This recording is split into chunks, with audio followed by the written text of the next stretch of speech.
Okay, we're going to beat Man City 1-0. A surprise, but not necessarily a shock in the traditional sense. The goal was well taken by Will Griggs. Defensive failure by both Stones and Kyle Walker. They completely miscommunicated, tried to play an offside trap that wasn't on, and neither player was looking at Will Griggs behind. John Stones' positioning was all wrong, and he's looking at the player in front. He's not keeping everything in front of him. He's playing side on. It's all gone wrong, and Kyle Walker jumps over the volleyball. Well taken goal. Will Griggs on fire, as the song goes. But there were a few other talking points in the game. Fabian Delph, red card. Was it a red? Was it a yellow? The ref's taken advice from his linesman, which he's entitled to do. There's no VAR at this game either. Again, because it's not a Premier League ground. If there's VAR there, is that under the remit? Who knows? It didn't really change how Man City played the game, but it did cause Sane, who was actually quite good in the first half, to be taken off and replaced with Kyle Walker. So there was a bit of a rejig. Fernandinho wasn't given enough protection to the back four anyway, hence again why the goal was scored.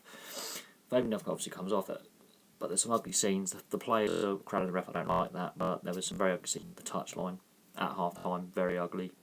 Spilled over for a good while, carried on down the tunnel. That will be investigated by the FA, no doubt. There was also crowd disturbances at the end from the Man City fans throwing missiles at the police, and the Wigan fans invading the pitch, which is another talking point. But anyway, they scored the goal about 70 odd minutes in. Then Man City really start trying to, take the game to Wigan, but they waited 70 minutes before they really used that possession effectively, because a lot of that possession they had was aimless. There was no cutting edge to some of the passing, because it was just across the back four, aimless passing. Criticism I have. Wigan played a very good defensive game. They forced Man City to shoot from the perimeter, from outside the box, outside the D. A lot of shots were taking place 30 plus yards out. A lot of players blocked the ball well. The keeper played well. And when they were caught a little bit, and Man City finally got a ball in behind, they had good cover as well. All round, a good defensive performance by Wigan, and a poor attacking performance by City. And that was a very strong City side put out. It makes them look human. Could the red card have something to do with it? Possibly. Could the fact they played a Champions League game in midweek have something to do with it? Because they played a very strong side? Quite possibly.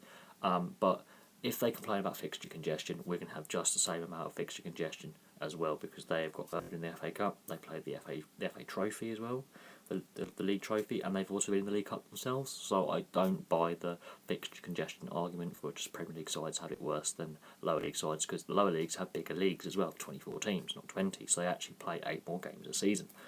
So I don't buy the fixture congestion at all. But this defeat now highlights the issues that City have, which are defensive frailties, but then Guardiola seems to not work on them. And they had the Liverpool defeat and this have highlighted that back four is a bit suspect. It doesn't matter who they put in the back four. Without Vincent Kompany in that back four looks wobbly at times. Not all the time, but when they do, it's very bad and very obvious. We're going to through to the next round. Man City are out. They can't win 4 trophies now. They are beatable. They are human. Is it a shock? No. Wigan have got a very good goal difference in League One. They've got a very good defence. They've got the best defensive record in their league. They are second in their league.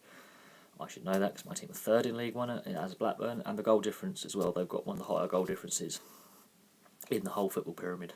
I think they've got the second best goal difference in the professional leagues. From Premier League, Championship, League 1 and League 2, they have got, I think, the second highest goal difference after Man City, ironically enough. So they have got a good defence, and they also outscored their opposition. I don't think they were overawed, and bear in mind Man City now have lost 3 times to Wigan, including the FA Cup final, an FA Cup quarter final, and now an FA Cup 5th round to Wigan, all since 2013. Bogey team. And I thank you very much for watching. I will say this, Will Griggs on fire. Please like and subscribe, place your comments below, and I'll have some more videos for you in the morning.